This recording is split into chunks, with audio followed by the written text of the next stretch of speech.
The Imperial Guard are by far one of my favorite armies in Warhammer 40k. Not only do they ground the setting, but the immense number of different regiments means that a conversion fiend like myself can go wild. So today, I'm going to be tackling 5 of these regiments, going over their lore, how I kitbashed each one, and finally, how I painted them. Instead of using GW kits primarily though, I'll be using this box of Space Nam Marines? I don't know. From Wargames Atlantic. This is an awesome little kit that contains 20 high quality 28mm models for only $40. An absolute bargain when compared against GW. For the first regiment, I made a trooper of the 72nd Nyxaran Penitentiary Indentured.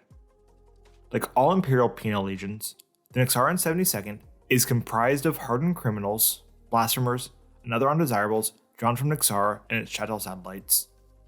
Upon incarceration, the newly inducted members of the Penitentiary Indentured undergo a dehumanizing processing in which all traces of their individual identities are stripped away. Instead of their name, they are issued a 16-digit serial number, and their hair is shaven away to be replaced by a tattooed unit identifier. They are also fitted with a set of manacles around their ankles and wrists, as well as a morale collar, which in almost all cases will never be removed again. Most recently, the 72nd has been engaged in counterinsurgency purges on Marsala Prime, their disposable nature making them perfect candidates for the hellish fighting in the crypt sinks and arcologies under the planet's surface.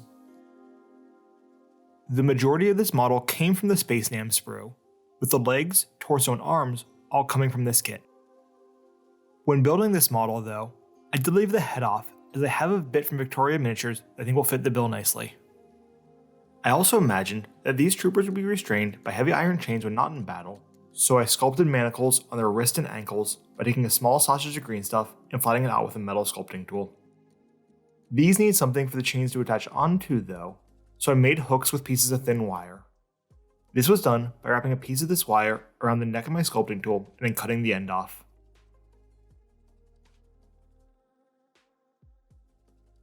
This U-shaped metal wire was then carefully pressed into the green stuff and the manacles were done. To increase the brutality of this trooper situation, I also sculpted some extra armor on the back and front torso to add 2 more of these anchor points using the same technique with a metal wire looped around my sculpting tool. To finish the restraints off, I used some of these chain bits from the Empire Flagellant kit and attached them to some of the restraints, almost as if they had broken immediately prior to the battle and he was still dragging them around. Like every penal legion, the Nyxaran Penitentiary Indentured make use of the combat drug Frenzon to improve morale and boost combat effectiveness. This is administered in its aerosolized form via respirators, and the Chemtroop heads from Victoria Miniatures were perfect to represent this. These heads went on very easily, and there was no cutting required. With that, the kit bash was pretty much done, and I was ready to prime. After applying a light tan Wraithbone primer, I started by painting the fatigues with Fire Orange by Vallejo. I used the air version of this paint, so it's a little bit thin, but I love this color and how much the orange pops. It's the perfect color for a prisoner's uniform. This was then highlighted with a 50-50 mix of Scale 75 Soul Yellow and Fire Orange, and applied roughly to the highest folds and highlights of the pants. Moving on to the armor, I believe that gray goes really nicely with orange for Penal Legionnaires, so I hit the armor with a layer of Scale 75 Graphite, followed up with a layer of Known Oil to shade the recesses.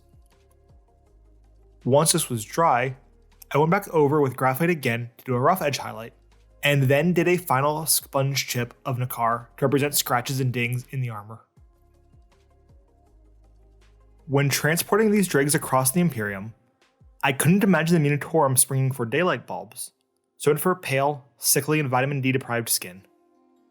To do this, I started off by applying a layer of Goldman Flesh contrast paint over the exposed skin and highlighted it with a couple of layers of Scale 75 Pale Flesh once dry. This is a pretty quick and dirty way of painting skin tones, but I think it works quite well for armies like Imperial Guard where you can easily have 50 or more models to paint. For the gun casing, I painted it first with Caspian Blue and then sponge chipped over this with Bearing Blue, as I wanted this weapon to look pretty beat up.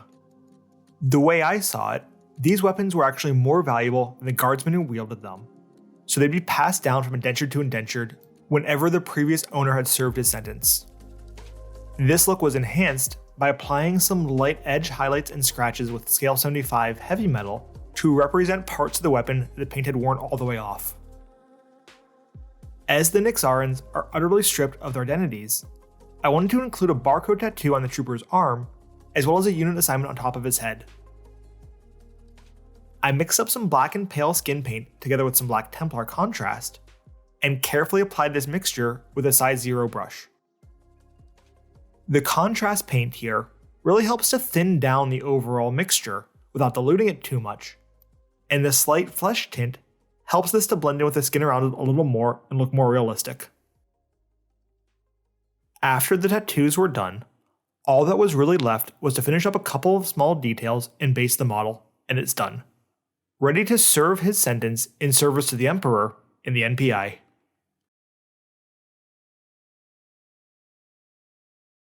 In the darkest corners of the galaxy, far from the Emperor's light, innumerable twisted offshoots of humanity dwell, eking out a bitter, short, and hate-filled existence. It is from these wretches that the traitor legions draw their foot troops, promising an outlet for these mutants' hatred against humanity. The Warherd of Khazra Dur is one such example. Raised on some unknown hellhole in the Eye of Terror, the Warherd was first encountered by Imperial forces on Vigilatum in the opening days of Abaddon's 13th Black Crusade. Driven before the encroaching traitor Militarum and Astartes' armies, the Warherd took horrendous casualties and was eventually repulsed, but not before they'd exhausted the Imperial forces, significantly weakening them for the following attacks. This pattern would be repeated in the dark months following, with Beastmen of the Warherd appearing at the vanguard of traitor forces time and time again, seemingly undiminished by previous losses and casualties. When doing a Beastman conversion, the obvious starting place is to, well, use a Beastman body. So for this guy, or beast, I decided to use a Bestigor body from the Age of Sigmar kit. If I was doing a full Beastman army though, I'd probably mix and match the Gore kit and the Bestigor kit to get some variations in my squad, or differentiate different units. One of my favorite bits in the Space Nom kit is this flamethrower, and I figured this Beastman conversion would be the perfect time to use it. I don't know why, but the idea of a space goat with a flamer just amuses me to no end. Usually though, when trying to combine a pair of arms holding a rifle, or another two-handed weapon, with a torso from a different kit, they don't quite line up correctly and require some combination of aggressive cutting and sculpting to get them to fit together correctly. So I was quite pleasantly surprised with how easy the flamer arms went with the Bestigor body. In fact, the only real issue was this tiny gap right here, but that was easily fixed with a little bit of green stuff. After attaching the head, also from the Bestigor kit, I could have stopped the conversion there, but I felt like this Beastman needed a few more canisters of spare promethium for his flamer. This was pretty simple, and all I did was cut off these two additional bits from the flamers I had left over from the box and attach them to his belt. This did require a bit of careful trimming, but nothing too bad. To finish off this kitbash and add a little more armor, I added a shoulder pad from the Necromunda Goliath kit to the left arm. I decided to leave this model pretty feral, and not add too many additional sci-fi bits like extra ammo pouches or bionics, but you can of course add these if you'd like to have a more well-equipped Beastman regiment of your own. After priming with Wraithbone once again, I start off by painting the chainmail first with scale 75 thrash metal. I wanted this armor to look pretty rusty and worn, so I gave it a wash of Games Workshop Golden Flesh contrast paint to represent rust and grime that has been caked onto this mail. When rusty metal rubs against itself, like it would with chainmail, the rust can wear off, leaving behind bright shiny metal. So to mimic this effect, I finished this part up by dry brushing it with thrash metal. As these beastmen are in the service of the traitor legions, I figured that it would make sense to paint their ragged clothing red, a color I usually associate with Chaos Worshippers. This was done first by applying a layer of scale 75 deep red all over the cloth, and then once again applying a wash of Guilliman flesh over this. I'm finding that I'm using contrast paints more and more for tints and washes, as they can quickly add some interesting tints and shades to a model without a ton of work. After the Guilliman flesh was dry, I painted another layer of deep red over the higher points of the cloth, and highlighted it with Antares red, also by scale 75.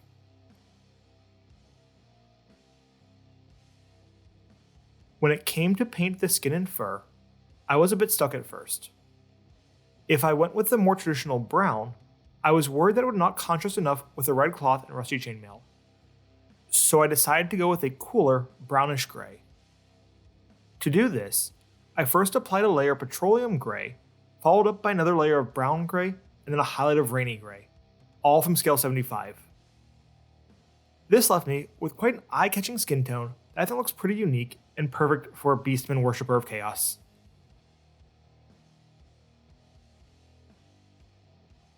While there are still a bunch of details to paint on this model, I somehow lost a bunch of my footage after this step, so I don't have much more to show you. I guess we'll have to jump right to the finished model. While watching this goat boy go round and round, I'd like to take a minute to ask for your subscription.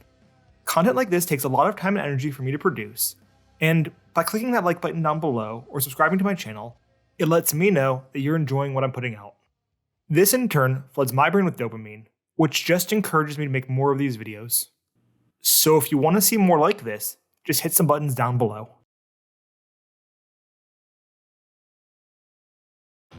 Raised from the menial worker gangs of Kallistan, the 1st Rifles, or Spades as they are known, are an enigmatic regiment with little mention in Imperial archives outside of Departamento Militarum shipping manifests and Departamento Exacta Tith reports.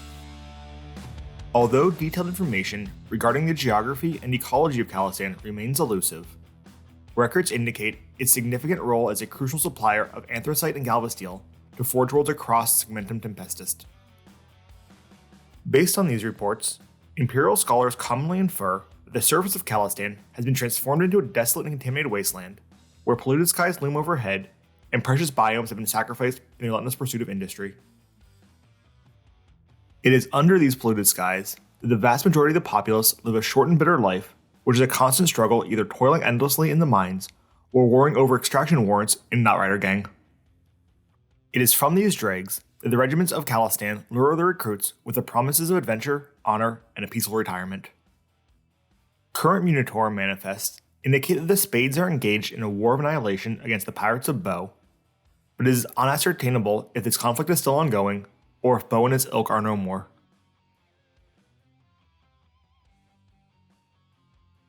I didn't deviate too much from the stock Space Nam kit when building this model. However, I made sure to use the vest torso option as it closely resembles the illustration and really captures the 80s thrash metal vibe. If you're planning to create a whole squad of these guys, you can use the armored torsos as well. Otherwise, you'd quickly run out of this bit as the Space Nam box only contains 5 of these torsos. There is one small issue I have with using this kit as Imperial Guard, and that's that their rifles resemble modern day weapons more than las guns. Fortunately, this problem can easily be solved by swapping the barrel. I personally used a spare lasgun from the Death Corps of Creed kit, but any lasgun should work fine here. If you prefer to not go through this trouble though, I don't think anyone would really notice. To sculpt the hair, I started off by mixing up some green stuff that was 2 parts yellow to 1 part blue. This mixture makes the putty a little softer and easier to work with when sculpting hair, as opposed to the 50-50 mix of blue and yellow you normally see. This putty was placed on top of the model's head in roughly the shape I wanted the hair to be, but at this stage, it looked pretty bad.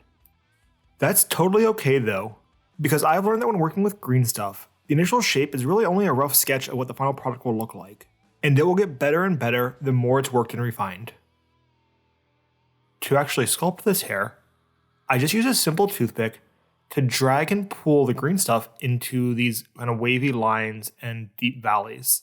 It looked really bad at first, and I got a bit disheartened, but after a few minutes of poking and prodding, it actually started to look like hair. I also found that during this process, certain shapes kind of naturally emerged that looked, well, really good. Take, for example, this hair on the right side of the head. It started out as a blob of green stuff. It's actually too big for what I wanted to do here, but by moving it around gently and continuing to sculpt lines in it, it eventually started to look like hair that was being blown around by the wind and had a lot of dynamic movement to the model.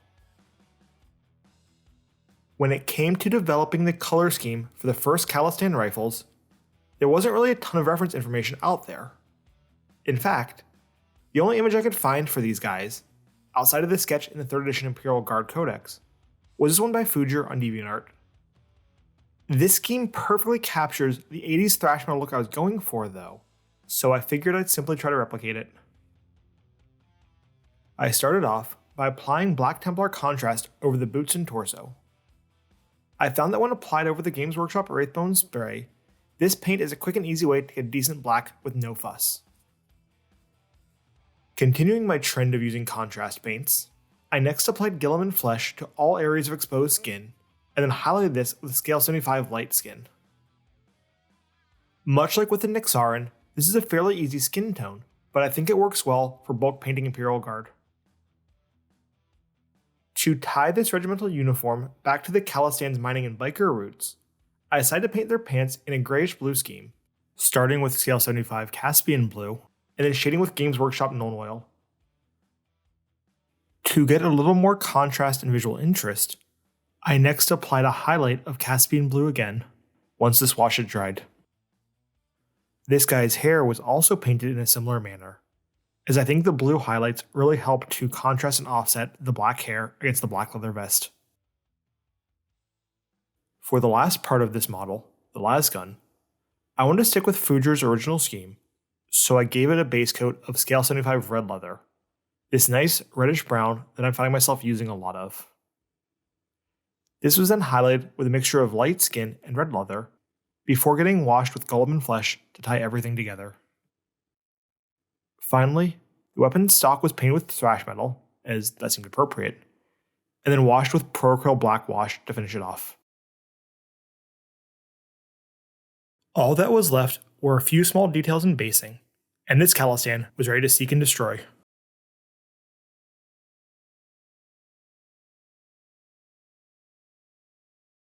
Unlike the majority of Imperial Guard regiments, the men and women of 3 Epsilon Eta were not drawn from a single planetary populace, but were instead created by a clandestine experimental process referred to as the Afriel strain.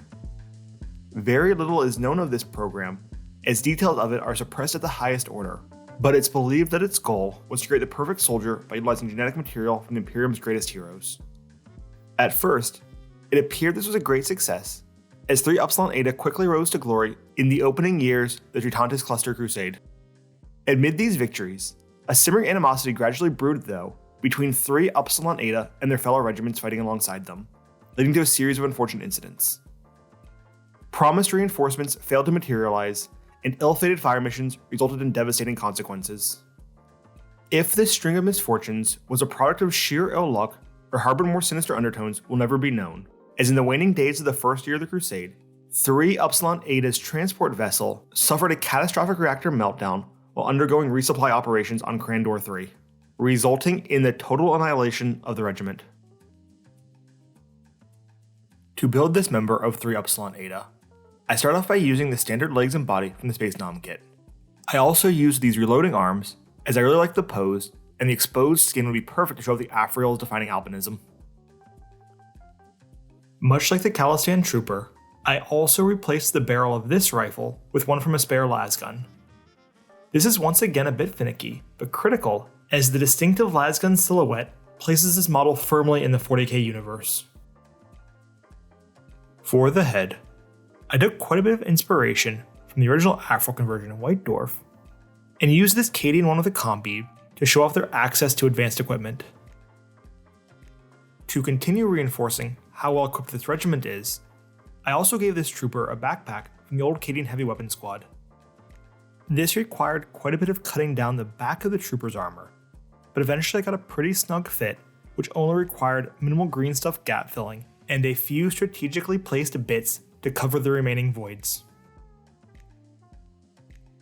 As a real quick aside, I use my hobby knife like a complete idiot and have the scars on my thumbs to prove it. So don't be like me and cut safely away from yourself. Moving on to painting, I once again used Wraithbone spray to prime, and then started by painting the armor plates with a graphite gray base coat. This was next washed with Nuln Oil, and then another layer of graphite gray was applied over top of this. The armor was then finished off with a crisp edge highlight of Nakar. Taking inspiration from the original conversion White Dwarf once again, I decided to paint the pants in a black and white urban camo pattern. This was started off by painting them with black Templar contrast paint, and once that was dry, I painted irregular patterns of both graphite and neck art over this. When painting camo, it's important to paint the pattern all the way to the edge of the fabric, and not think of it like a highlight where you want to avoid edges or recesses. Finally, I applied a few small dots of pure white to finish off the pattern, and moved on to the skin. As all Afriels are albino, I started off with a base coat of scale 75 rainy gray over all the exposed skin. This is an interesting color that I find myself using more and more, but for this, it's perfect as it's kind of a pale bluish brown gray. From there, I built up a couple of layers of scale 75 Nyxaran before applying some pure white highlights, resulting in some pale albino skin that's a bit more interesting than just pure white.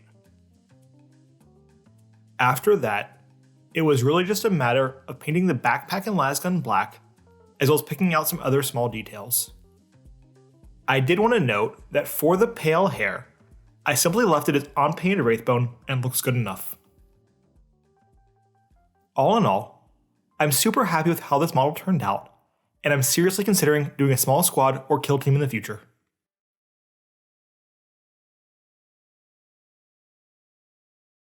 The 1st Home Guard Regiment of Ribenholm has a rich and storied history within the ranks of the Imperial Guard. As an agri-world, Ribenholm is known for its vast expanses of fertile land, dense forest, and rugged plains. Regiments raised from Ribenholm focus their training on adapting to the challenging terrain of their home planet, and their soldiers undergo rigorous physical conditioning, survival training, and specialized courses in navigating dense forest and rugged landscapes. Instead of using the basic Space Nam body for this regiment, I wanted to do something a little bit different, so I turned to the Necromunda Enforcer kit. I've always loved these minis, and the heavy carapace armor is just so imposing. Also, the fact that Necromunda models are a tad bit bigger than 40k guardsmen works well here, as the Space Nam kit's just a tad bit bigger as well.